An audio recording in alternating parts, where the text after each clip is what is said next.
Hey guys, welcome back to Jessin Reads Romance. I'm Jessin and today I'm here with a video.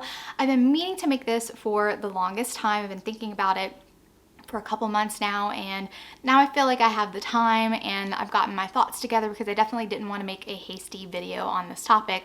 I wanted to really think about it and think about everything that I wanted to say because I could see this offending a few people, but it's not my intention to offend anybody. It's a genuine question that I'm asking and I want to contemplate and discuss. It's genuinely something that I'm interested in talking about. So a few months ago, I made an analogy on my Instagram stories comparing books to guys that hit on you at a bar. You have two different types of guys at a bar. The guy who is just gonna say all the right things to get into your pants, and that's all he's looking for is a one-night stand basically. But maybe he'll make you believe that he's into something more. And then you have another guy who approaches you who's genuinely interested in you and he wants more. He's looking for a relationship. And that's how I feel about these two broad categories of romances that I feel like are competing right now. You have your fuckboy books and then you have your relationship tier books. The fuckboy books, they look pretty, they smell nice, they say all the right things to get you to buy them. And when you're done with the story, you're feeling unfulfilled because it's like, oh, the romance wasn't forever, or it feels very superficial. And that's not what I'm looking for. I feel unfulfilled with this romance because it didn't give me what I wanted. And then you have your relationship tier books that actually want to make you fall in love. Wooing you is not beneath them. They want to sweep you off your feet and make you believe in love. And I'm more interested in the relationship type of books than the fuckboy type of books or the all smut no substance type of books that I feel like has kind of taken over the whole romance genre. And it's definitely contributed to a lot of frustration that I've been feeling when picking up these new releases or picking up books that a lot of people will say that they really like. And I'm expecting one thing and I'm getting something different. And I'm like, is it me? Like, is there something wrong with me? Like, what's going on? Why am I not able to find the types of books that I'm really looking for? Or at least, why am I not able to find it quite as often as I want to find them? Because they're still out there. They're still out there. But I think it's undeniable to say that spicy romance is what is dominating the romance genre right now. In the title for this video, I referenced the obsession with spice. And my question is it ruining romance? And this is honestly a genuine question. I want to talk about it and why I think that the spice trend is negatively affecting romance as a genre. And you don't have to agree with me. It's just my opinion. I welcome respectful discourse in the comments. I genuinely want to have a conversation about it. Obviously, not everyone's going to feel the same way about the topic that I do. And I'm not trying to attack people who are looking for spicy books only. I'm just asking, does it need to be in every type of romance there is? Because romance is such a broad genre in and of itself. There's just so many different categories within romance that I want to talk about and explore where I think the problem is lying. So let's jump into my personal issues with the spice trend. Not all romance needs to be spicy. And we'll get into what even that means because it's different for different people. Like spice, you can define it many different ways according to many different people. But the marketing algorithm is, I think, influencing authors to believe that it's all romance readers are worried about is how spicy is your book. Do I think TikTok is the culprit? Yes and no. It's not just BookTokers that are feeding into this trend. I've seen it on Bookstagram, I've seen it on BookTube, but I definitely think that it's where it all started is BookTok and books going viral because of BookTok. And don't get me wrong, TikTok has been great for the romance genre in many ways. I feel like there are tons of indie romance authors who have gotten recognition that they never would have gotten because of BookTok. Barnes & Noble hopped on that train really quickly, and a lot of indie authors are getting deals with publishing companies, getting movie deals because of this attention that TikTok has brought to the romance genre. That's definitely a win, but it's also brought a lot of new people to the romance genre, or should I say the viral creators in BookTok maybe are newer to romance. And don't misconstrue what I'm saying. I'm not trying to gatekeep romance from new readers, but I definitely think that the hyperfixation on whether a book is spicy or not definitely is the influence of new readers who see on-page sex scenes as something that's foreign and crazy and just something that they've never experienced before. It's shocking. I remember reading my first on on-page sex scene and being like, oh my God, they put that on the page. Like, wow, little shooketh, but I'm interested. Like, this is great. This is new and exciting. So I get that feeling. So taking into account these new readers who are looking for bigger and better and more kinky sex scenes to get their fix, and also book reviewing becoming more of a business lately than a hobby, I think that it has definitely changed the measuring stick for a good book to more reflect whether or not a book is spicy or not, and not exactly, is it a good romance? Is the love story believable? We're not really caring about, is the love story believable? Is their relationship built on something that's lasting?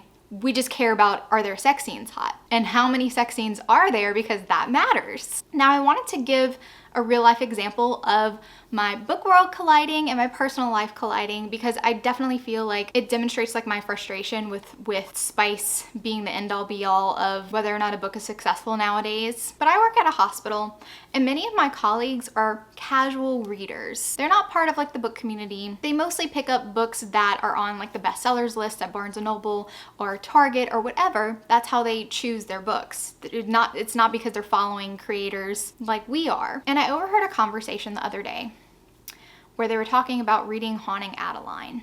And these are people who normally read like Colleen Hoover.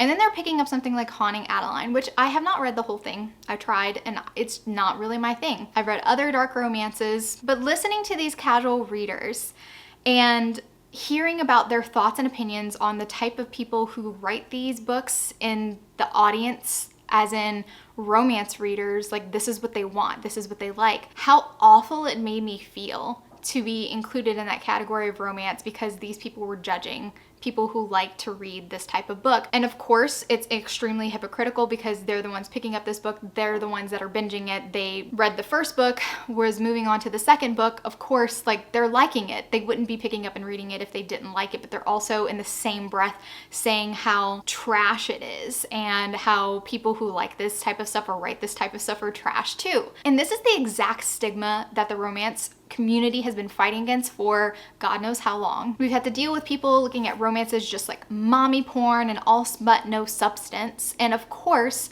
there are books that are like that, but it's not the whole romance genre. Romance can be just as beautiful and just as moving as literary fiction. It just depends on what you pick up. And I think this obsession with whether or not a book is spicy enough is just playing into this stigma. Now, rating spice or heat level is not even a new thing in the romance community. Book bloggers have been doing it for years. If you look on old Goodreads reviews, I know a ton of people, the way that they review it is giving their star rating, giving the heat level, telling you all these minute details about a book, the way that they categorize it. But it's never been the defining thing that makes a book like God tier as it is today. Now, I know that some of you who don't know me are gonna be like, oh my God, she's such a prude. She's just a hater. She's not like a true romance reader if she can't hang with like the smut as life girl gang. And you know what? That doesn't bother me because please check my receipts. My YouTube name literally says I only read romance because that is the only types of books that I personally like to read. I have a podcast that only reviews romance books, and our motto is that romance is for smart women. Smart women like to read romance. I'm not uncomfortable with sex scenes. I'm not ashamed of talking about them, quite the opposite. But reducing the romance genre to smut and celebrating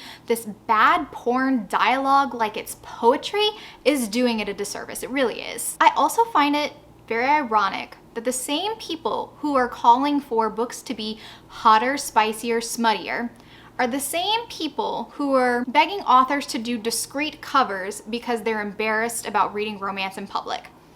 Riddle me that. Seems a tad bit hypocritical in my opinion. And I feel like this is influencing authors to kind of set aside the importance of building a believable romance in an effort to appease the people who are looking for the spiciest sex scene they've ever read, because that's what the algorithm wants them to do. That's how they stay relevant. That's how they get noticed. But to me, romance is still about the HEA, the happily ever after. That's what I'm after when I'm picking up a romance book. You have to convince me that this couple is truly in love by the end of it. That's the goal of romance. And you can't expect forever if the main characters barely know each other outside of the bedroom. What I feel like I'm missing from from most of the popular romance books is a balance between non-sexual intimate scenes and sexual intimacy. I need both to feel a satisfying romance. Where are the moments that focus on stolen glances and hand brushes, almost kisses, the foreplay? Where are those moments? I find they're very few and far between, but to me they're very important because they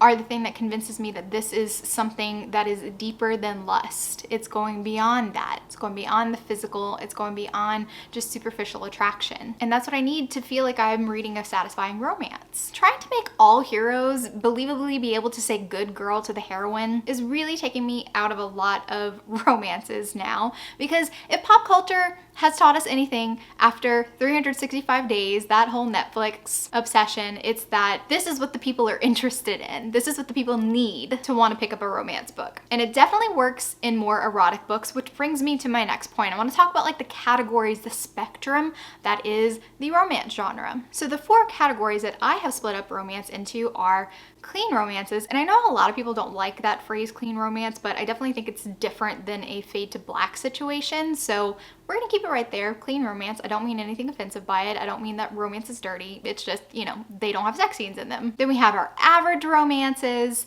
erotic romances, and then we have straight up erotica. So this is a spectrum, as I see it, of the romance genre. So on one end of the spectrum, we have our clean romances, and these don't have on-page sex in them, and sometimes rarely even reference anything that leads up to sex. And some people want to turn their nose up at clean romances. Even though I like to have at least one sex scene in my book because I do believe that my characters physically being intimate just adds to the romance, there have also been books that I have enjoyed that had 0 sex scenes in them. For example, A Holiday by Gaslight by Mimi Matthews is one of the most beautiful historical novellas that I read last year. It has so much North and South vibes if you're into period dramas like Pride and Prejudice and North and South. Like if you have not watched North and South, you definitely should. It's one of my favorites. It's just so beautiful. And there's maybe 2 kissing scenes, 0 sex scenes, 0 illusion that they're going to have sex.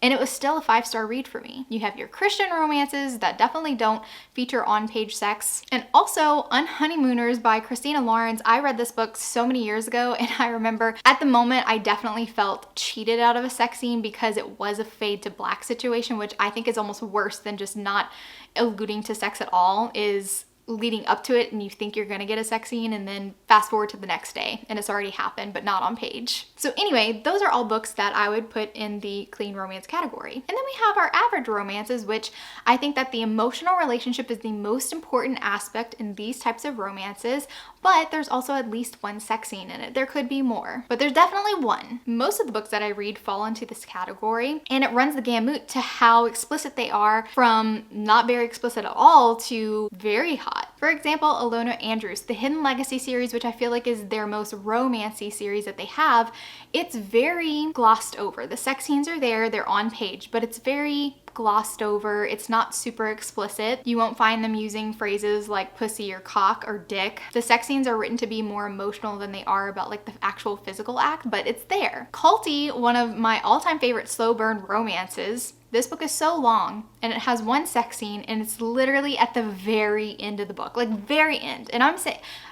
Culty, I don't know off the top of my head how many pages it is. I mean, it's like right behind me. Check it out and see how many pages. 560 pages.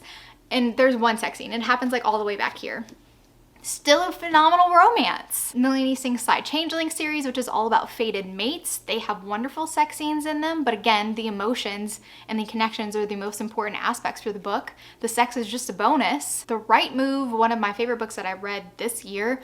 Grip by Kennedy Ryan, one of my all-time favorite romances. That trilogy is just to die for. It's beautiful. And then we have our next category, erotic romance, which in my opinion, it's a 50-50 type of situation where the author is still working very hard to convince you that these people have an emotional connection, but the physical connection is just as important in this book. So we have a sex scene for every emotionally intimate scene, and those can be very satisfying reads for me as well. I think I would put Heartless more leaning towards the erotic romance side because I definitely feel like it's a very hot relationship, definitely very physical, but super emotional still. A lot of mafia and motorcycle romances I think lean more towards the erotic romance than they do just like the average everyday romance. Carnal Urges and Mafia Madman, I mean, that book starts off with like a bang. Their physical relationship definitely furthers their emotional relationship. Pam Godwin's Deliver series is a very dark and definitely very sexual series, but emotional still. The physical sex scenes are not overshadowing the emotional sex scenes just yet. And then we have erotica. Erotica is concerned with the physical relationship, and maybe the emotional relationship could be considered by some as superficial and maybe not believable in the sense that these characters are actually in love. Maybe it just feels like lust. And I definitely think that the purpose of these romances are the sex scenes. They want to intrigue you. Maybe they want to shock you. Like, this is the purpose of the book. I would put Priest by Sierra Simone in this category. The Lady of Rooksgrave Manor by Catherine Moon, which is a Why Choose romance. I personally think that most Why Choose romances fall in the erotica category because the fantasy of having multiple partners, I think, is a very erotic fantasy. Morning Glory Milking Farm, like, this book was totally written to be shocking. The sex scenes are written to be out there. Those orc books by like Eden Finley, like, those are erotica. The sex scenes and how crazy they are the whole point. Lately, I've been feeling like most people have been gravitating towards the category between erotic romance and erotica. And that's where the algorithm is pointing authors toward this area. Like, this is what your books need to be successful. And that's what's frustrating me. And again, these categories like have been in existence for as long as I've been a romance reader. I mean, the romances that were written in the 80s were not shy about talking about sex. So explicitness is not something that's new to the genre, but I just really hate, and it makes me sad, that authors who are used to writing more average romances, that they really want to showcase the emotions, they feel like they need to incorporate erotic level sex scenes into their book in order to get noticed. So increasingly, I feel like I'm picking up these romances that I'm like, oh, this is really beautiful, and then we get to the sex scene and I'm just like, why is this average Joe baker single dad all of a sudden developing, or he had a secret choking fetish? Like, it just doesn't make sense. It doesn't fit. It feels like you're watching a Hallmark movie and like a Viking like walks in as a new character, and I'm just like, wait, you don't belong. Why are you on this type of movie? Like, you belong in a totally completely different category. It just feels jarring and like it doesn't belong, and that's where a lot of my frustration lies, because not all books need to be the spiciest thing you've ever read. There's a category for what you're looking for, and it's erotica. And I wish more people would be explicit in what they want out of romance, instead of going to these sweet small town romances being like, yeah, that was good, but like, I wish it was spicier. Why don't you go look in the erotica category for those books instead of coming into the average romance category and telling them that they're not good enough because they don't have kinky enough sex scenes? So at this point, I've come to loathe the word spice because it represents an overshadowing of this emotional intimacy that I feel like is so important in the romance genre. And it's come to a point where I just ignore people who follow me and they're asking questions about a book that I just read, and they're like, wow, that story sounds really great, but is it spicy? And I just look at that question and I'm just like, how am I supposed to know what you consider spicy? Like, this book had sex scenes in it. Is that all you need for it to be spicy? Or do you need it to be spanking, choking, call me daddy? Like, is that your level of spice? I don't know. And if spiciness is the thing that you care most about in a book, then I'm definitely not the creator to be asking about that, because it's not the most important thing. It's not the thing that I look at first when I'm picking up a book, is how many sex scenes are there and does it have kink? That's not what I'm searching for. If it's there and it fits the story and it adds to it, I'm all for it, but it has to be right. I have to be in the mood to be interested in an erotica type of romance. I definitely need the emotions to balance out the physical side. So yeah, I've said my piece. It feels cathartic. I definitely would be interested to know what other people think about it. If you're in support of, you know, the spice trend, if that's what makes a good book for you. I would love to hear your opinion. If you've also been feeling frustrated with books being marketed as the spiciest thing ever, or creators only talking about the spiciest book that they've ever read, I would love to know your opinions down in the comments down below. Only respectful discourse. I do not support bashing of anybody, including me. So definitely don't bring that energy into my comments. If you like this video, give it a big thumbs up. And if you're not already subscribed to my channel, make sure you subscribe to get notified on any future videos that I do. Thank you so much for watching, and remember, life's better with a little HEA. Bye guys.